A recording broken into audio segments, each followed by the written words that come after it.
Yeah, just in case. I appreciate you coming out in the weather and everything. Yes. Literally, Thank you. Kind of came out of nowhere. I know it. This we weather kept is saying so it's gonna be flying schizophrenic. by 10 and it Yeah. really was No, well, when I was watching TV this morning, they said it was gonna be off and on like this until about 6 p.m. Oh, wow, okay. Yeah. You did read the book. Yes.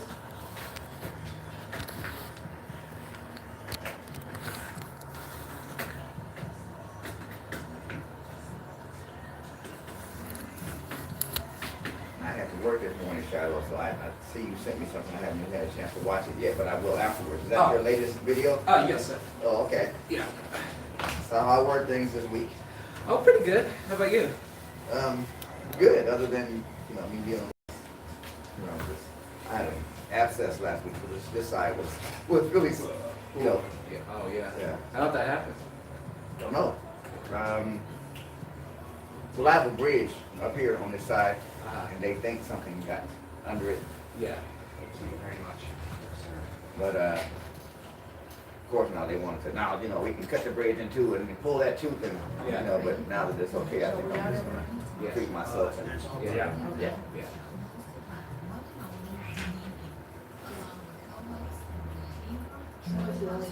So, how do you pronounce your last name, sir?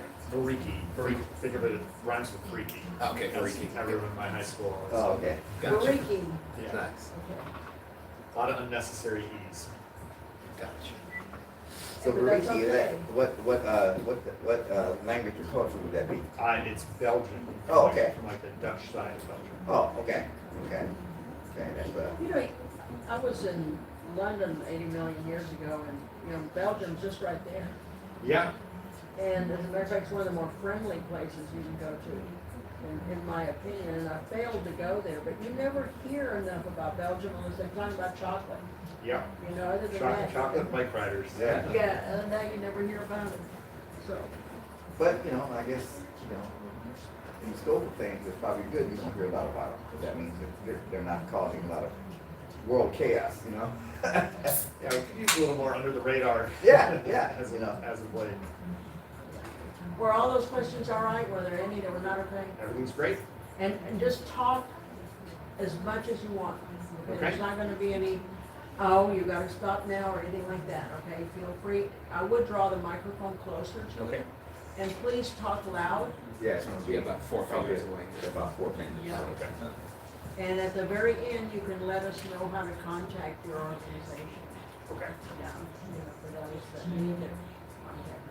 I know Iván Ukias, Oh, you she's didn't know going what we to put that in, right? present, we have a Spanish-speaking health network, There's a- and I was gonna it's put in it English, but she's gonna be podcast, presenting there's a that. podcast, and then when he was talking, yeah. And in And May. then there's one, May when 21st. he was talking, it says. We're gonna be at the Fort Worth Police Training Center. Yeah, that's great. I have Yeah. videos going to hers She's right now. so very, it's loading, very, but I'll do it Yes, next. okay. Proactive.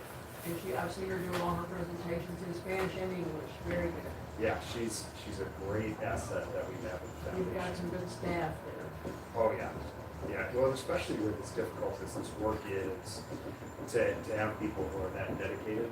Yes. Because it takes a lot out of you, but when you have just people who know how to handle themselves. and Oh, take care yeah. of We had one of your young ladies that was, I think, interning with you. I think her name was Ebony. Ebony Brown, Yeah, she came, and she's graduated college since then. She sent me her, Yeah. her Just had her information. master's presentation this Yeah. week. Yeah. Yeah, so, and we heard about her, her challenges. Yeah. Yeah. I think so many of these people get into the work just because they've been personally affected by it. And it's one of those things that it's a two-edged sword, because on the one hand, it gives you the empathy and the ability to connect with other people. But on the other hand, you come in every day and you have to confront this demon. And if you're not over it, I mean, it can be a real, Oh, yeah, it can real eat your lunch. tough place to work. Yeah. So I just have so much respect for the people who do the work and how hard they have to work to go through and do it, because it is all about service to other people. Amen. You're exactly correct. And I don't know where Shiloh went, but he's gotta come back and do his stuff.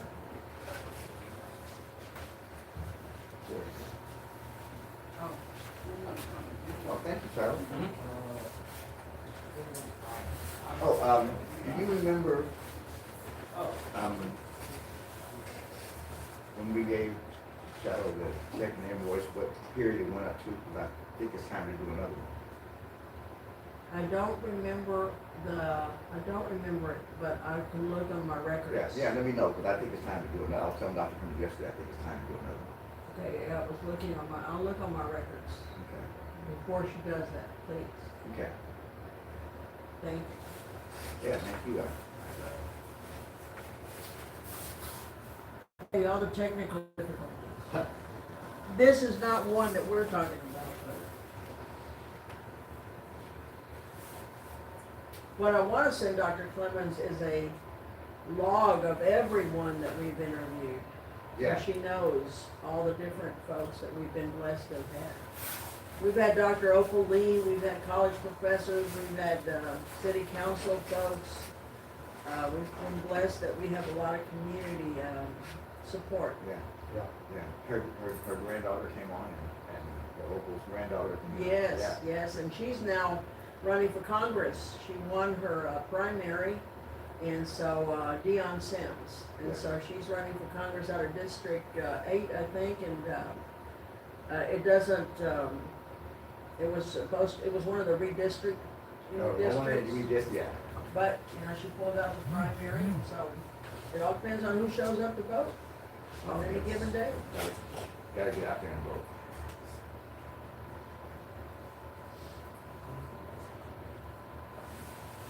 Thank you, Mr. Colby.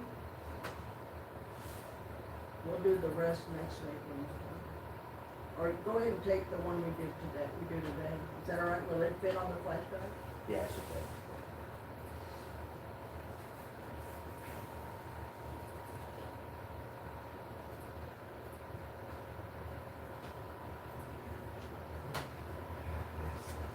Now it won't ring.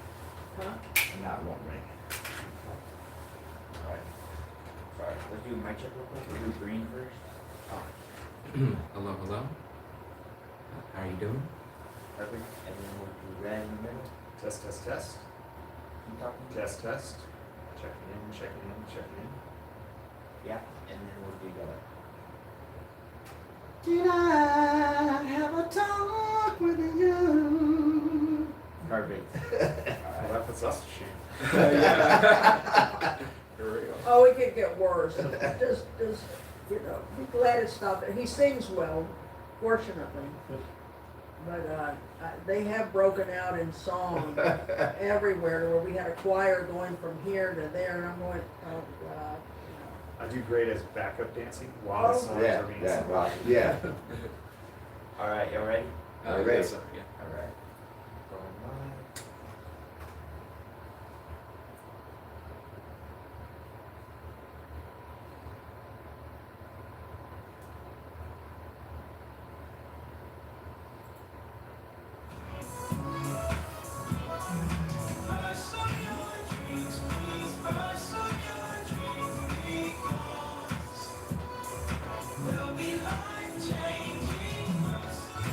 Thank you for tuning in to listen to our broadcast, Eagle Club Network.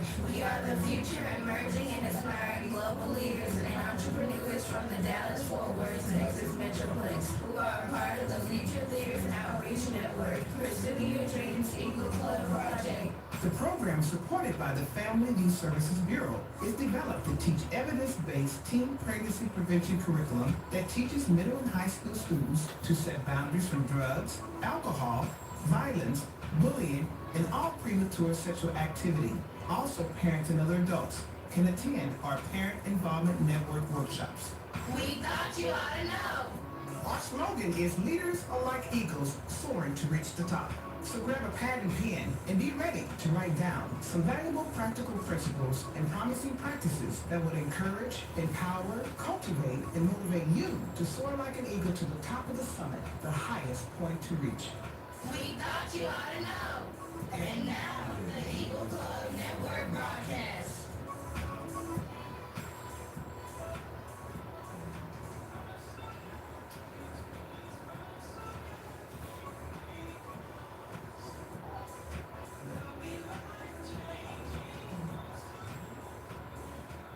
We are back.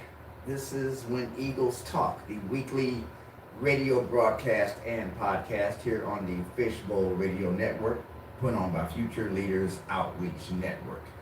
It is another glorious Saturday afternoon. We are grateful and glad to be a part of it. Little rainy, but we made it out anyway. I want to go ahead and get the housekeeping out of the way. I want to say hello to and acknowledge our Executive Director, Dr. Diana Clemens. It is her vision that brought this broadcast and podcast about, and it is her continued support along with the financial funding from the Family Youth Services Bureau that keeps it on the air. And by the way, when I say we are Future Leaders Outreach Network. We are a nonprofit headquartered in Kansas City, Kansas, and we have an office here in the Dallas-Fort Worth Metroplex, where the studio where we are. I also want to say hello to and acknowledge Future Leaders Outreach Network's co-founder, Ms. Njeri Shamari. She has been instrumental not only in the success of Future Leaders Outreach Network, but our success here in this area. So I want to say hello to her and thank her. I want to say hello to and acknowledge the Future Leaders Outreach Network Board of Directors and staff there in the Kansas City, Kansas area. And I want to say hello to and acknowledge the Future Leaders Outreach Network staff here in the Dallas-Fort Worth Metroplex. Again, the name of our broadcast is When Eagles Talk, and EAGLES is an acronym for Emerging and Aspiring Global Leaders and Entrepreneurs Soaring. We definitely have such an individual on the other end of the table, Mr. Shiloh Taylor. How you doing, Shiloh? I'm doing great, Mr. Stewart. How are you today, sir? I am above ground, so it is a good day. No complaints. No complaints. Not that anyone wants to hear anything. That's so, right. And thank you for filling in. My voice tried to leave there. Thank you for filling in last week. I was on one side of my face, I was looking rather Alvin the Chipmunkish, you know. I was, Yeah. Yeah. So, not to mention it was a little difficult to talk. So, Yes, sir. I told Dr. Cummins the other day that it's just how much you've grown and how much you're just able to handle this podcast, you know, on your own now if you need to, and you know how you do it with grace and with dignity and with authority. So I definitely appreciate it. Yes, sir. Anytime. How was school last week? It was pretty good. I got to cover a event on my campus, so that was pretty good. I got to talk to some people and kind of sharpen my interviewing skills a little bit. So that was pretty cool. Okay. And what was the subject matter? The subject, well, we had a Ram Jam event. We had different students. We had a cheerleader team who won a championship, and I got to interview the coach of one of the ping pong teams that won the championship. So that was pretty nice. Okay. Yeah. I am an avid ping pong fan. I play decent, but when the ball gets to sailing, you know, like 200 miles an hour, I have to bow out. You know, but I am an avid ping pong fan, and I need to get myself a table once I clean out once I clean out my garage, get me a ping pong table. Yeah, that would be cool. Sounds good. Without further ado, I am going to. Oh, by the way, just let me blow Shiloh's horn again. You were on the dean's list this year, and Yes, sir. and he. You know, he was going to a collegiate high school, which means he graduated with an associate's degree, and his rise, his ascension, his success is just ever upward. And we are really proud of you. Dr. Clemens said to tell both you and your grandmother hello, and just to tell you how proud she is of you. So Appreciate that. Thank you. Without further ado, I'm going to go ahead and let you introduce our guest for this week. Thank you, Mr. Stewart. Hello, everyone. We are honored and privileged to introduce you our special guest joining us today, Mr. Matt Vereecke. He is the CEO of the Jordan Elizabeth Harris Suicide Prevention Foundation. He has over 20 years of experience working in various nonprofit organizations here in the Dallas-Fort Worth Metroplex and across the board. And today, he is going to be sharing with us a little bit about his story, and I am very excited to hear it. So without further ado, Thank you for coming in and joining us. Thank you for taking your time, especially on this rainy day. Yes, sir. So, Mr. Vereecke, can you start telling our listening audience a little bit about yourself, sir? Absolutely. Well, my name is Matt Vereecke. I'm the CEO over at the Jordan Elizabeth Harris Foundation, and really got into this work largely because of the need that I saw in my career within education. Mental health is a major issue that our students were facing, and especially during COVID, we got to see that kind of come to a forefront. But it's also a topic that a lot of people don't talk about, especially when you come to the terminal outcome of suicide.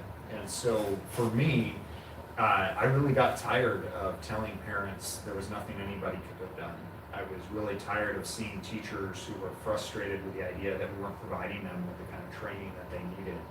And so really kind of moving into this work more than anything else because of just such a great need and I think responsibility that we have to our students. Nice. So, can you tell us, like, what started the Jordan Elizabeth Harris Foundation? Like, how did it all get started? Yeah, we were a response to the death by suicide of Jordan Elizabeth Harris. She was a senior at the University of Michigan, but grew up in North Texas, went through Northwestern Hills, Birdville schools, and she was what people would describe as the last person anyone would expect to die by suicide. She was really intelligent, she was the top of her class, she was an athlete, she took care of herself, but she was suffering from depression. And even though her parents were aware that she was struggling, no one really knew how bad it was. Yeah. They brought her back from the University of Michigan for her senior year and got her into treatment here in North Texas. She was volunteering, and it still wasn't enough, and she took her own life. And what we looked at, especially from her parents' perspective, Tom and Ellen Harris, they really felt that with their approach and their ability to have resources and to reach out, if they couldn't help their daughter, what hope did other people have? And so they wanted to launch the foundation more than anything else as a way to figure out how do we beat this thing, which is so insidious and causes so many issues for so many different people. So it started as a research foundation, but quickly we found that the research has plenty of effective methods to prevent suicide. The problem is getting that programming out into the community. And like many problems that we have, one of the reasons that these programs don't always get out is that they're not profitable. They're really cheap to put into place, but that also means that there's very little incentive to put them in if you're a company, which hence being nonprofits are a great way to deliver this. But the other aspect too is that if you're really successful at it, it pretty much seems very quickly that's just not necessary for us to do anymore. And so what we approach is really the whole sense of we can make these programs sustainable, that we can kind of make them be built up and be focused pretty well within the community while being a nonprofit that ultimately honors Jordan's legacy. Wow, that's very remarkable. So going into what the foundation entails, like how does the organization like reach out to different people? How do you like find people who are willing to help support the cause of your mission in general? Yeah, and one of the biggest things that we see at the foundation is that many more people have been affected by mental health and suicide than it would appear would on the surface. One of the stats that we look at is that every suicide that occurs tends to affect about 150 people.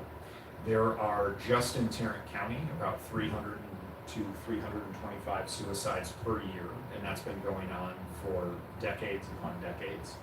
And so you really have a mass of people who are walking around kind of carrying this burden and carrying this trauma, who oftentimes don't feel that they can talk about it.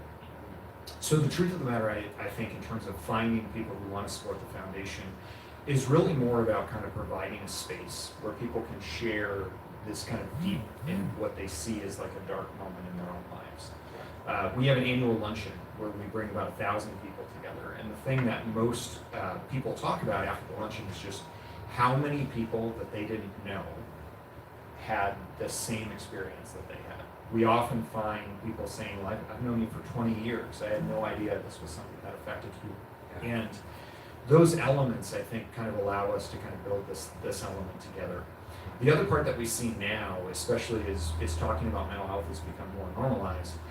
There are far more people reaching out for our services than ever before, because it's no longer kind of this approach of like, well, we shouldn't say that we're suffering from some kind of mental health issue or we're struggling with some kind of mental health issue. Now parents want it fixed.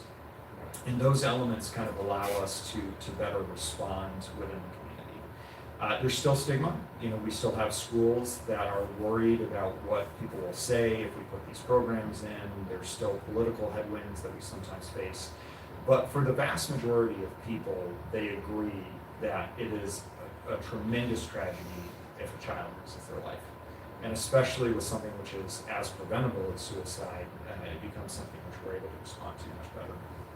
Yeah, for sure. And also being able to, talk to some of those people before the depression or whatever they're going through kind of kicks in more to the point to where they are on that verge of committing suicide. So I commend you guys for that. So what does a person, what qualifies a person to be able to go into the program? Like, how do you tell if this person is at risk for suicide in general? Like, what are some of those things you look for?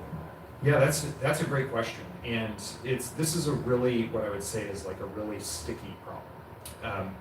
The primary goal of our foundation is actually to provide better identification services. So one of the things I tell people, and this is a scary stat, about 75% of the people who die by suicide in our community never have contact with a doctor or a mental health care professional. And I'm going to say that again, 75% have no contact at all. And if we had any other disease in this country, if you started saying to people, hey, there's this cancer and it might kill you, and 75% of the people have no idea that they have it and never talk to a doctor, we would all lose our minds.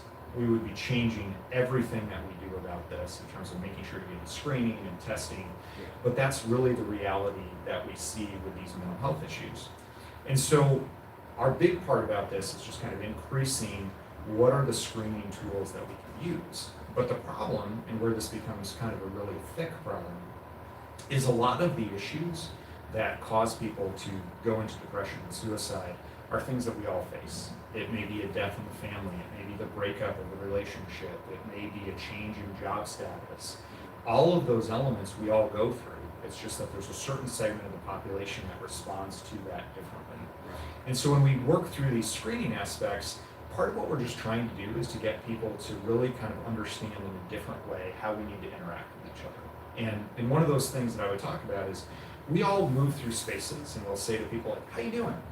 And most of us, in absolutely every way, do not want an answer. We want the person to respond and be like, I'm great, how are you? And then move on. So we really kind of push the idea of ask the next question. I mean, how many times, I can tell you from my perspective, like being within the education world and the corporate world, we would have times we would start a meeting and someone would say, how are you today? And I'd say, not so great, rough weekend. And they would be like, okay, well, moving on. Yeah. And we find this, especially with kids. Kids will tell you, they'll tell you the next thing. Parents a lot of times come at those aspects and say, oh, they're just being teenagers. Sometimes teachers will say the same things. And so it's about kind of changing that culture and building these aspects out so that we're always asking the next question. If a kid comes to you and says, I just don't feel right today, instead of saying the immediate response, which is, you'll be fine, you're a teenager, these things go away, high school is tough, college gets better, ask the next question, why do you feel that way? Right. And beginning to put those things together. Right. As you get older, it shifts a little bit because once we're out of high school, it's a lot easier to mask things. And we're taught and conditioned by society that there's just certain things we don't talk about with people who we don't know very well. That becomes a very strange thing for us because I'll do these tabling events. And a lot of times we'll be out in the community and for the first time people will come up, they'll see what we do. And I can always tell because they'll hover past the table. They'll look at it, they'll walk past, and then they'll come back and they'll kind of pick up one of our pamphlets, and then all of a sudden they say, so what is it you do? I mean, we are a suicide prevention organization. It's in the name. They don't need to know a whole lot. But it's usually that indication that they want to say something.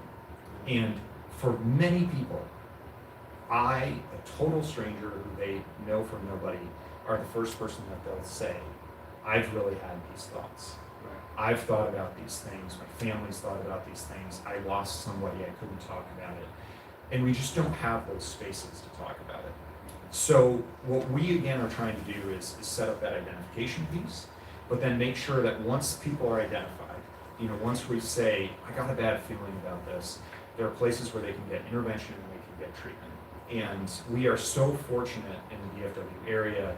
We have great resources. We have hospitals like JPS, they have a behavioral health system which you can get in. So if you were in critical need of care right now, and you were to drive to JPS, it would be 15 minutes before you could see a therapist. It's typically 2.5 hours before they could say, you are in critical need of care, or this is something that can wait till the weekend. Those elements, especially for parents who may be looking at this and saying, I don't know what to do with my child right now, this gives you this kind of incredible element about where to go. We have all sorts of third-party providers who can provide ongoing treatment while kids can stay in school and put those elements together. And so for us, it really kind of comes back to being that connecting organization that makes people understand what they need and kind of where they need it, and then begins to move that number down to help people understand what you're feeling is not necessarily normal. Like what you're feeling is not something that you have to deal with on your own, and we can help kind of connect you to that care vision need. Yeah, and to that point, to where you said, when they asked you how you were doing, and you kind of gave an honest answer, because like my grandpa always says, I can't tell you how to feel because I'm not you. So when people try to tell you, oh, you're just get over it, or it's gonna pass by, it's like, well, you don't know my situation, so how can you tell me how to feel? So. Absolutely, and that's part of the element that we're looking at, because I think sometimes you're a teacher at school, you see a child who's maybe just had a breakup. We've all experienced a breakup. I mean, I absolutely thought that my high school girlfriend was going to be the person I was going to spend the rest of my life with, and then 2 days later it was fine. But we don't know what else is going on in that child's life. We don't know what their family situation is. You don't know what other burdens they're carrying. This breakup may just be the last thing on an already long list of what they're dealing with. And we talk about this because I think one of the biggest misconceptions with suicide is that people who die by suicide want to die. The truth of the matter is that most of the people who die by suicide do not want to die. They're actually very much against the idea of dying, but they've reached a point where they have so much hopelessness that they just don't know where to go from there. And so what I tell people is, instead of thinking about this as a desire to die, think about suicidal ideation as waking up every day and thinking, you know what, I think tomorrow is going to be worse than today is. And think about the actual suicidal crisis as you wake up every day and you say, tomorrow will definitely be worse than today. Because eventually, if you're stuck in that mindset, there will be something that happens that you just say, well, why am I doing this? Right now is awful. Tomorrow's going to be worse. What are we doing? And so our biggest job, I think, as a foundation has to be as purveyors of hope. We need to make sure that people have hope again about things can be better, that this thing that I'm facing does not have to be a permanent element which is pulling me under. But we can only do that if we're willing to talk about it. Exactly. We can only be willing to do that if we're willing to connect about it, and we'll only be able to do that if we actually open up that space to give people that permission to move through that space. Right. Yeah, for sure. I will quickly turn it over to you, Mr. Stewart. Okay, I've been sitting over here with a myriad of questions running through my head, but I think I'll try to whittle it down to two. But you mentioned the 75% of people that die by suicide, young people who die by suicide, have never seen a doctor or anything. Do you think that is because of the stigma that goes along with suicide? Is that the reason that you... Yeah, there are a lot of reasons. I mean, stigma is definitely one of them. Just access to care. So as you look at even the Metroplex, there are care deserts. A lot of times, as you look at ethnic and racial responsibilities, you don't necessarily have therapists that can mirror the experience that people are going through. Mm-hmm. Sometimes it's because even the method of directing care is traumatic for a community. I mean, I sat down and talked with some emergency first responders, and they keep a heat map in Dallas-Fort Worth of areas where they get suicidal ideation calls. Yeah. At one point, this is about a year ago, they were getting about 12 calls an hour for suicide areas. And they showed me a couple of zip codes, and they're like, it's really funny because nobody in these zip codes ever calls us for suicidal ideation. Like, things must be going pretty well there. And my response was like, I might have a different hypothesis about what's going on. Because if you're a person of color and the only response is, well, we've got to call the police, that might not be a great response.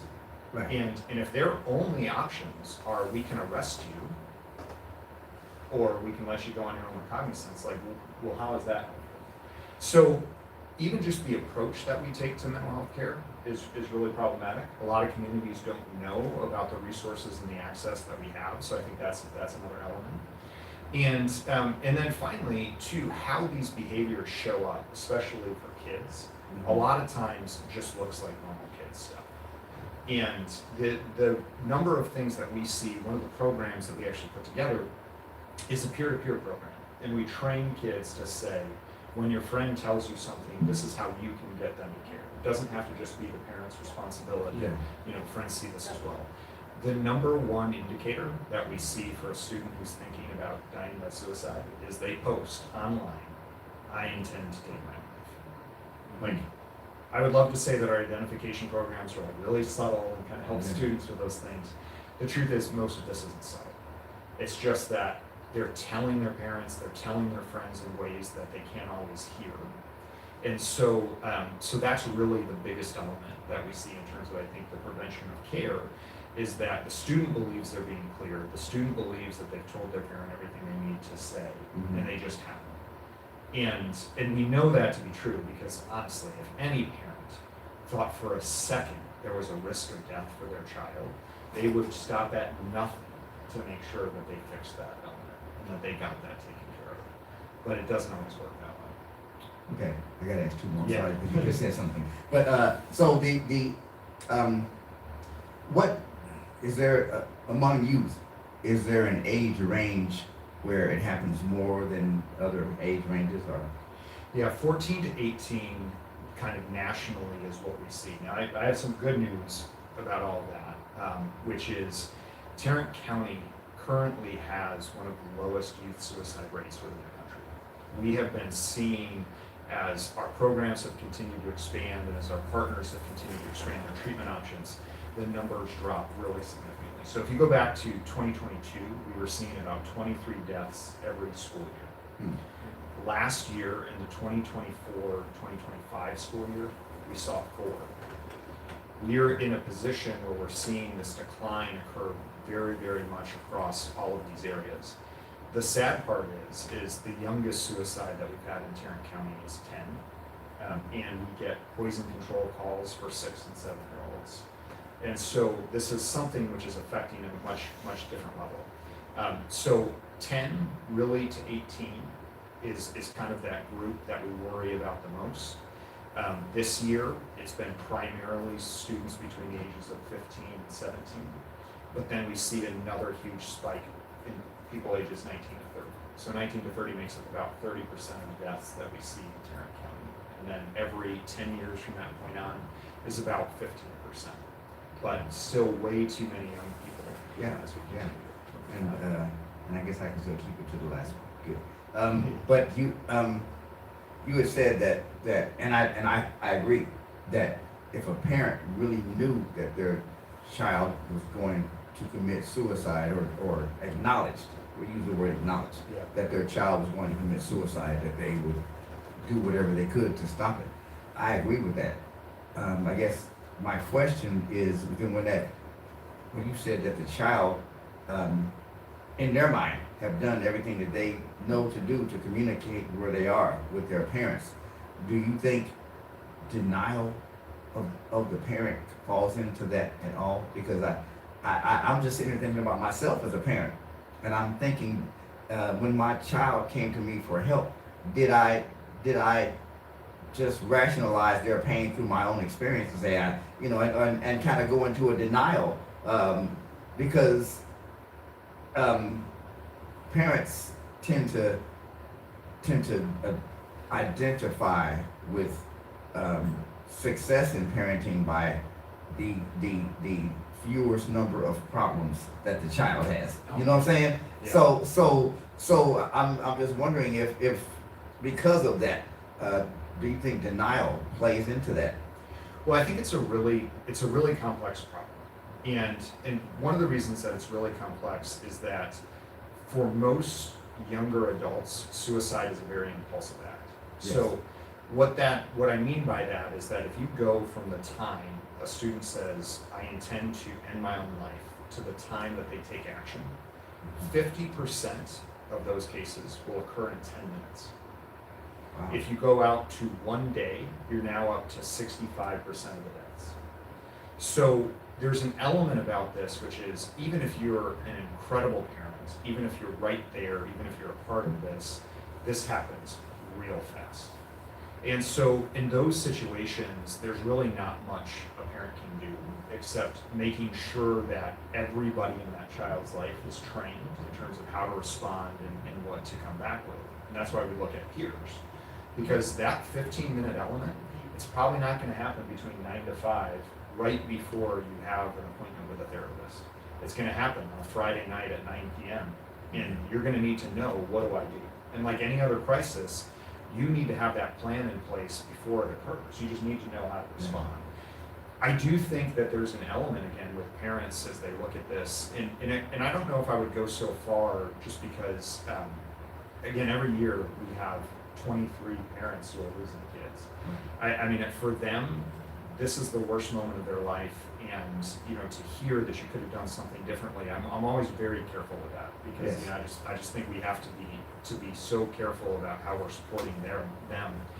But I do think there can be that element of, this isn't as serious as you're making it. And especially, again, if the precipitating incident is something like a breakup, that can just feel different for a parent. Yeah. But when I worked in schools, I was in a K-8 campus when I was spent some time as a principal. And the worst thing that a 4-year-old could tell another 4-year-old is, you are no longer my friend. Like, that was the worst thing that happened. And that might ruin their whole day.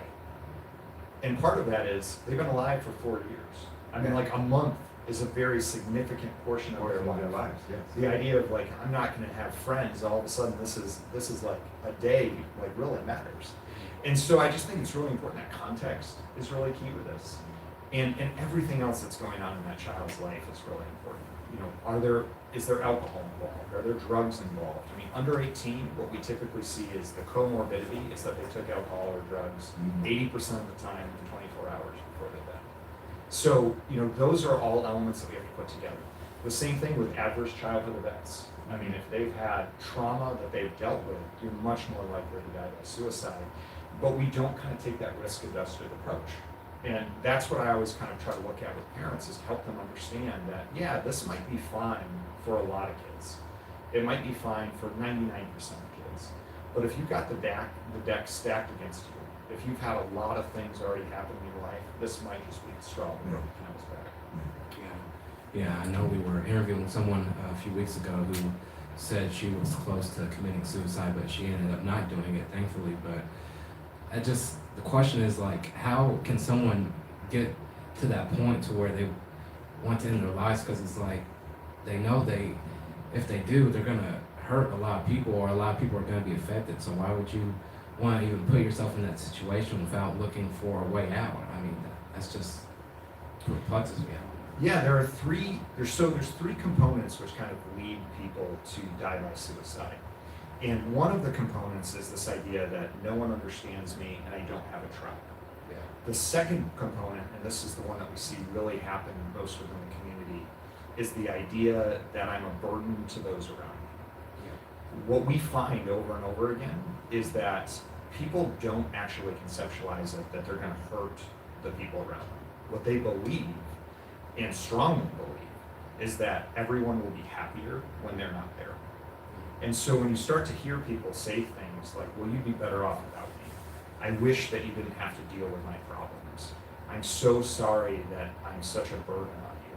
Like, those are red flags that this is a person who's now saying, I don't really want to end my life, but look at this disruption that I'm causing my family. The largest group of people who die by suicide are currently men between the ages of 25 and 55 who make over $100,000 a year and have 2 kids.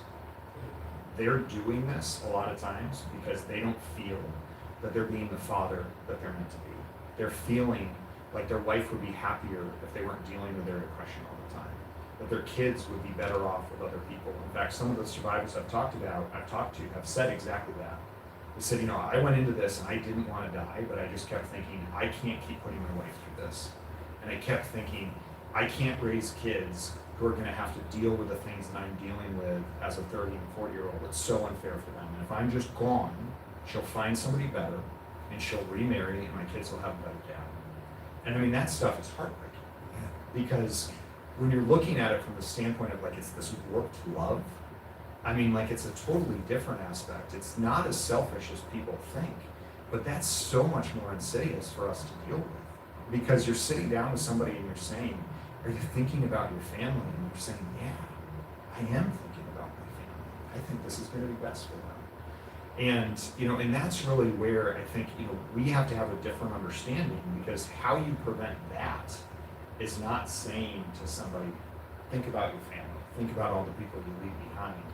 It's really saying, look, I love you just as much as you love them, and I want you here, and I need you here. And kind of changing that to shift it back to a positive element. Right, and you know, if someone does end up committing suicide and they pass away, you can't fix the problem, but if they decide to not go through with it, then you can eventually, hopefully, fix that issue. Yeah, and what we see is women attempt suicide far more than men. Men tend to complete suicide far more often. I was going to ask that. I think that women tend to. I know when I was young, there was a lady in our neighborhood that she actually, unfortunately, did end up taking her life. But she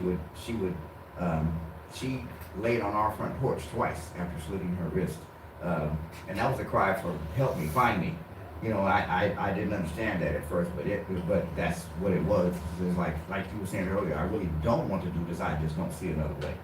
You know, and it's that helplessness and hopelessness is that at the bottom of it I kind of want to get to after the break, among other things. But I guess we should probably take a small break, shall we? Yeah, small break. Yeah. So we're gonna take a small break because this is information that I think not just young people listening, but families need to hear, so that we can be of greater help, greater assistance, and thereby raise up people that are understand the importance of hope, you know, and of seeing a brighter tomorrow as opposed to not seeing it. So I definitely want to come back and get into that. Now, this is When Eagles Talk. We will be right back after a short break. Okay. Well, Mr. Vereecke, I just tell you, you express yourself so well. Oh, thank you. Oh, you did? Excellent communicator. I just, especially with this topic, just Yeah. Thank you. Yeah. very. Well, it's an honor to be with you all. You know, I think it's such an important topic. And again, I mean, I'm so tired of seeing young people Yeah. miss out. Yeah. But I guess off the air. But how do you think that? Because I understand that it is helplessness and hopelessness that causes not just suicide, but a lot of negative ideations. Period. You know, it's if you really know who you are and what you're capable of, it's a lot harder to dismiss all that and take your own life. But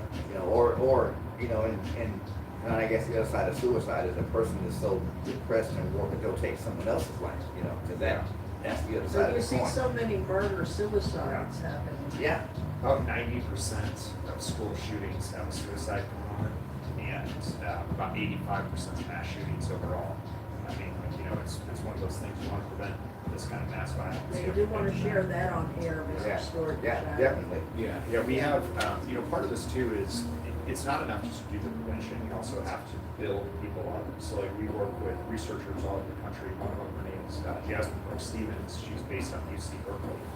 And she has specifically come up with a curriculum for young Black students to talk about how do we ultimately build resiliency and pride in where we come from. Right. And and that's one of the things that so much of our curriculums have been built for white students and have certain assumptions built into those things that ultimately are not helpful. But we need those elements, in order for us to kind of continue to build through.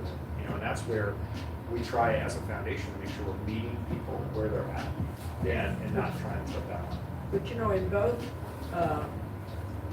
in generalizing, in both groups of color, Hispanic and African American, what you do see touted almost to a detriment is the whole machismo deal, the whole Yeah. be a man deal, and men don't cry, and you gotta be tough, and that is almost, well, it is a complete contradiction to what's really going on feeling-wise in a lot of those particular masculine roles. Well, yeah, and that's why the dealing with teen pregnancy is so important, because a lot of the people that end up experiencing suicidal ideation, or maybe if they don't experience it, their children do.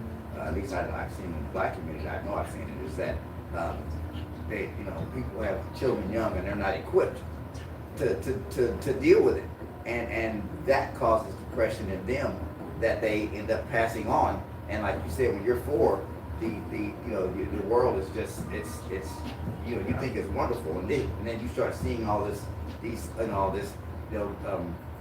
dad coming home and beating up the mom because he's depressed because he's not making enough money to take care of his Or family. not being available. Yeah. Yeah. There are a number of things in suicide prevention we call 1% solutions. So raise the minimum wage $1, suicide rates will drop 1%. Cut down the amount of pollution that's in the air, suicide rates will drop 1%. Yeah. I mean, there's like all of these things which are societal context issues. We think about this as like it's all depression, it's all individualized, but the truth is like we are victimizing communities. Yes. And that has then led to these other problems. And I think all of that though comes back to the one consistent element, it's hopelessness. Yeah. You don't got enough money. I mean, like, what are you gonna do? Yeah, it's We see a jump in suicide rates among people who are 90 above. And the number one most consistent thing is that they've seen their doctor in the last 30 days. And it used to be that we thought, oh, they got like a debilitating illness. I think the truth is a lot of people are saying, I don't want my family going into care. yeah, yeah. And that's really sad. It is. Well, yeah. Well, and it's sad that families don't feel the obligation to look after each other either, because you do see, particularly with your older populations, a lot of dumping. Yep. Because you've got some suicidal stuff going on with all those populations too, because of those kind of issues. Yeah. Like you said, folks will be better off without me. Yeah. So we're going back and let's go back to 41. Overall, do you think that most people have experienced a suicidal thought, and even if they don't act on it? Yeah, I do think, and I think the level of seriousness is different for everybody, but I've got to believe every single person at one point or another has thought, maybe better if I just wasn't. I mean, how long does that last? Maybe a second or something. Yeah. But I think we've all been in that 10 position, seconds. at one point or another. Thank God we hop out of it. Yeah. Back. 3, 2, 1. Welcome back. This is When Eagles Talk, the weekly radio broadcast and podcast here on the Fishbowl Radio Network, put on by Future Leaders Outreach Network. Very quickly, again, Future Leaders Outreach Network, or the acronym for our name is FLON. We are a nonprofit, and our mission is to edify, uplift, and empower young people, and to assist their families in edifying and empowering them so that they can be the best version of themselves possible. And we take that approach here on this broadcast through a lot of different avenues, because they all affect young people, and young people end up growing up to be adults if they live long enough, and then you can't give someone what you don't have, and you can't teach someone what you don't know. So I that's for that reason alone, I think it gives value to this broadcast, to this podcast, as well as just having someone like Shiloh be the host, where he can, he definitely can speak to what's going on with younger people in a way that, of course, I couldn't, because I'm old. But so I'm gonna but Mr. Vereecke has been very transparent and candid on this subject of young people experiencing suicide ideation, or carrying it out to its fruition. And we appreciate you being so candid, because it is and you being so well versed and speaking on the subject in a way where we can learn from it without having to immerse ourselves in the sadness of it. So it's very, very important. Thank you for that. Shiloh, I'm gonna go ahead and let you take the helm back. Thank you, sir. So, Mr. Vereecke, to start back off, very quickly, what would you say, just over the span of your career in general, what has been a goal that maybe you set before you started this journey that you accomplished that maybe you would like to share with us? Well, thanks. Yeah, no, I mean, I think the biggest thing for me is stepping into this work. When I transitioned from being in education and ultimately moving over to mental health, part of the reason that I did that is because what I was feeling is the goals that I was setting within the educational standpoint didn't really matter as much. I mean, for many of the students that I was working with, I was going to be the difference between Harvard and Yale. And that's great. Everybody needs education, everybody needs help. But the bottom line is that's not why I got an education. You know, I wanted to be in education to be the difference between college and prison. And you know, as your career just kind of grows, sometimes you find yourself in these situations where it's just not what you thought it was anymore. And I really had a reckoning about that. And as things kind of changed in my own life, I was working in Dallas at the time. My wife got a job over here in Fort Worth, and I began to really think, you know, am I doing what I'm supposed to be doing? And I really kind of came back with the answer of, you know, I'm really not. I think that the organizations I work for, if I left tomorrow, could find somebody who's just equally as qualified as I am, and the kids will be fine, and the organization will be fine. And so I really wanted to find a new social problem that I felt like things were not fine. And I wanted that to be big enough that it would make a difference in a way that I could really be proud about going into work every day. And so for me, that big thing was looking at something as insidious as suicide and saying, I think we can solve that. I think that part of what the issue is that we need people who understand systems and scale and how to work on community interventions. And so when we sat down, you know, our goal was we want to drastically limit the number of suicides. And the goal when I started in August of 2022 was, let's see if we could get a 50% reduction in 5 years. Well, we got an 80% reduction in 2. I mean, that's really where we need to get. And I'm really proud of that, because what it shows is that the experts are right, and that if you have these community-based organizations, you can really make some changes. But we had to go from being in 80 schools to being in 160. We had to go from serving 60,000 kids to serving 140,000 kids. We had to add everything that we were doing in order to put all those things together. We needed third-party partners like JPS to bring this behavioral services online. We needed Base Point Academy, based out of Arlington, to offer free assessments for students. We needed all of these things to kind of come together. So, you know, don't take this as like, hey, I'm taking credit for everything that happens in Right. TFW.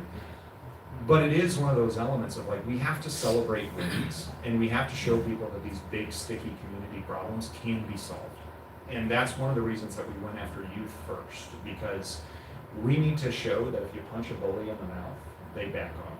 Yes. And when it comes to suicide, part of the issue is that a lot of people don't actually think it's preventable. They look at this and they say, well, you know, some of the stuff will just always happen. And look, that may be true, you know, but I firmly believe it doesn't have to be 300 people a year. And we just showed that with kids. It doesn't have to be 23. So, you know, that's where we're going to continue to grow and build from. Yeah, that's really great, man. I'll turn quickly back over to you, Mr. Stewart. Okay. So how do we, you know, you mentioned before we went on the break about the hopelessness or helplessness that is really at the root of suicidal ideation.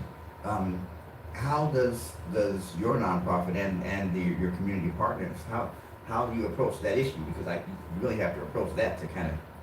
Yeah. And, you know, and I think that is the key aspect of everything that we do. The prevention is really important, but as I tell parents all the time, all we're doing is preventing eternal outcome. Like, believe me, there's nothing not to be proud of with that. But if I have a student who's just in a terrible home life situation and I've stopped them from dying, and then I say, well, just go back to this terrible home life situation, I haven't really fixed anything.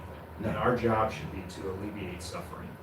And you obviously have to, in order to help somebody have a better life, they obviously have to have a life to start with. Yes. So, that's where we begin. But this hope aspect has to be about rearranging these contexts. There are certain things that we know schools do, for example, that can be really detrimental for kids. Like one of those examples is, for many schools, if you go in and identify as suicidal, they'll do something which seems very reasonable on the surface. I did this as an administrator many, many times, which is, you know what? You really need to be in treatment. And when you're done with that, and once all of this is taken care of, then you can come back to our community. But I mentioned on the podcast, one of the elements is, I don't feel like I have a tribe. I don't feel like people get me. So they come to the school, their tribe, and they say to the administrator, I don't feel like I have a tribe. And the administrator says back, you're right, you need to be out of here until you're better. Yeah, this is not your tribe. Yeah, Right. yeah, exactly. That's an easy fix. There's no administrator in the world who wants to do harm to a kid. Yeah. You sit down with them and you explain, this is the science behind it, and now this conversation becomes different, which is, no, I want you here. You're important to me here in that connection. And so in some ways it can be as simple as that. There's a lot more other complex things that we have to deal with, I mean, from a community standpoint. And one of the elements that we talk about in suicide prevention are these things called 1% solutions. We know that if you raise the minimum wage $1, that will drop suicide rates 1%. People need help. Yeah. We know if you can reduce the amount of nitrogen oxide in the air by 10 parts per million, it's a big problem we actually have in North Texas, it will reduce the suicide rate by 1%. These are things which are just very small elements, but we know create these other contexts. It's not just about depression, it's not just about anxiety, it's not just about mental health. There are some societal structures which make this really difficult for us to deal with. So it has to be all of those things. And then I also think we really need to, especially for our youth, build better resiliency to allow them to be very proud of who they are. Yes. And we're in a country right now that doesn't always value those things that give people pride. Right. It doesn't always value communities in the way that we need to say this is something that you should celebrate and be a part of. And especially when it comes, I think, to students of color, to communities of color, we just have to do a much better job of allowing that to be something that we express pride with, that we embrace our students with, and ultimately kind of bring those experiences around. I think that there is a difference in, it seems to me that our country has kind of moved towards, you can be proud, but be proud of conforming to our point of view instead of being proud of yourself. You know what I'm saying?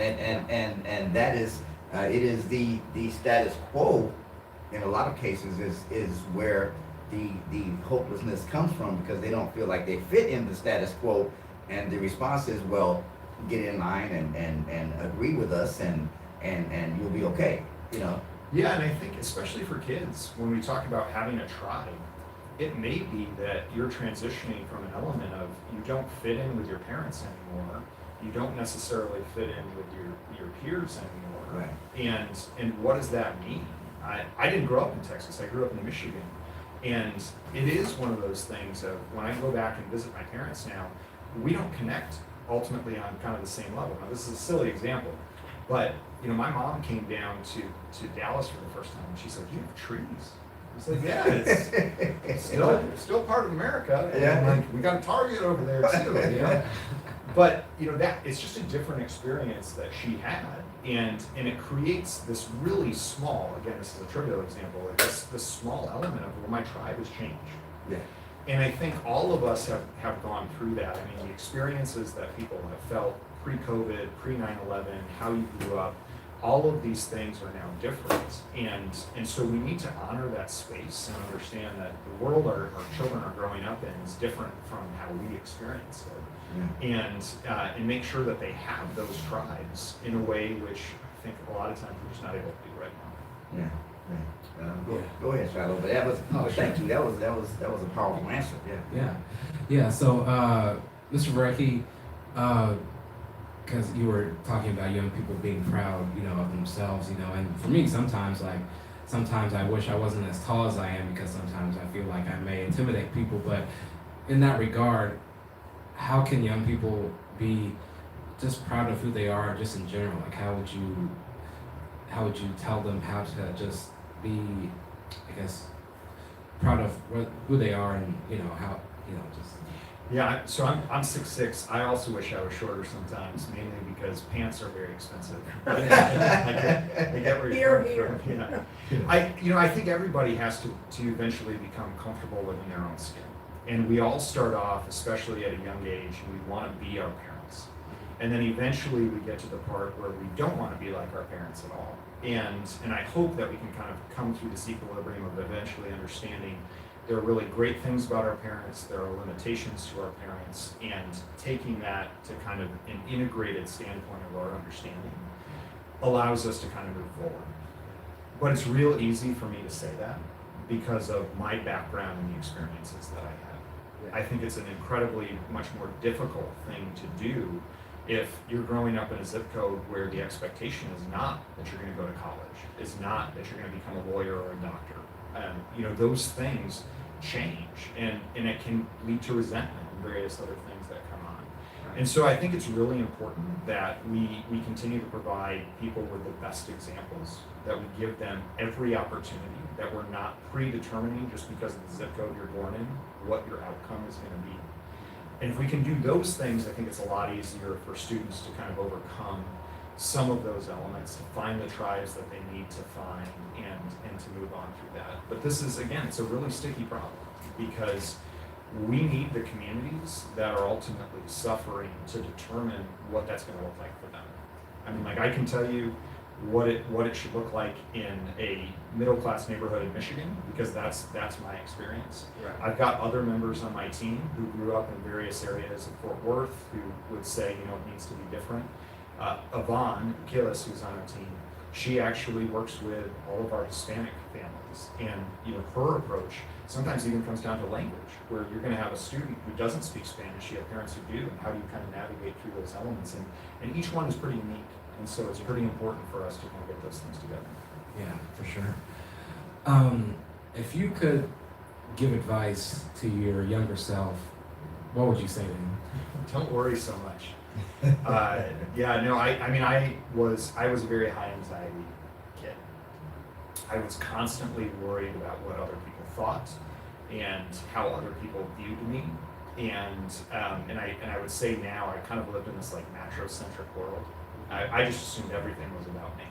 Yeah. And what I have learned as I have gotten older is that everybody has their own stuff going on. Yes. Because someone didn't smile at me doesn't mean they don't like me. Maybe they just had a bad one. Right. Just because I'm having weird feelings at work doesn't mean I'm about to get fired. There are just so many different things which are so important just to kind of step outside of yourself for a second. And so I would go back. I would tell young Matt not to worry, to focus on what you believe in, on your mission, and those things would ultimately work out. Right, and I would take that even a step further, because if they don't like you, so what? And I mean, ultimately, we can't invest in what others think of us, because what we think of us is what's going to keep us from going through that suicidal ideation. We have time for one more, Shiloh word. Oh, okay. So, Mr. Vereecke, what message would you like to leave with our audience today, and contact information. And Yeah. contact information, yes. Yes, so I'll start real quick with contact information. We are the Jordan Elizabeth Harris Foundation. You can go to jordanelizabethharris.org and see all of our contact information.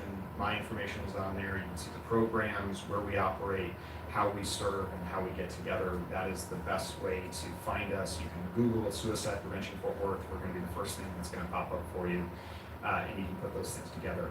My message is this. Somebody is out there listening to this right now. If you are looking for a sign that somebody wants you to stay alive, this is it. We need you to know that we love you and we care for you. And even if I don't know you, know that there are tons of people who hate for no reason. I can choose to love for no reason. So please, please seek help. we will do what we can to help you out as well. And don't be embarrassed about seeking help, because we all need help with something, so, and just know that we, in fact, I think it was mentioned, but I'm not sure, Muhammad Ali's speech where he walked in there and somebody told him to do a poem, and he said, me, we, because, ultimately, that's what it is. It's one, they are interlinked, so, just, find your tribe. I like the word to use. Know that you belong, and that find your tribe and find a place that's safe for you. And if you don't feel safe, reach out, because there are people like Mr. Vereecke that, like you said, that love because it is the right thing to do. Just for no other reason. Kindness is free. Yeah. Shiloh, go ahead and take us home. Yes, sir. As me and Mr. Stewart always say to you guys, take time to love yourself, because if you do, it will be that much easier to love somebody else. And also, you cannot set sail for new horizons until you have the courage to lose sight of that shore. We will see you guys back here next week. Take care. Excellent. You're off. Yeah. Thank you so much. Yeah, thank you. Yeah.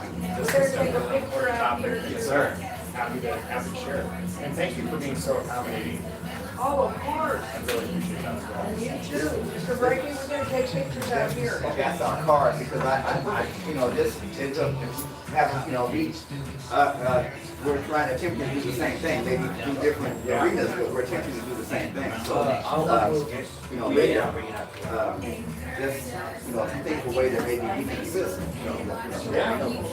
We just hired, actually, so, Director of Probably be a reference ever. Right there. Okay. He is just an incredible guy who has a lot of experience. He is black man himself, and has a lot of experience with people. He wants to love just communication. Yeah. Because one of the reasons we're bringing him in is just we see this tremendous need to continue to kind of expand what we're doing. We're talking to and how we're thinking about this. Yeah. So that would be right up your alley. Oh, okay. Yeah, so, because it is, we're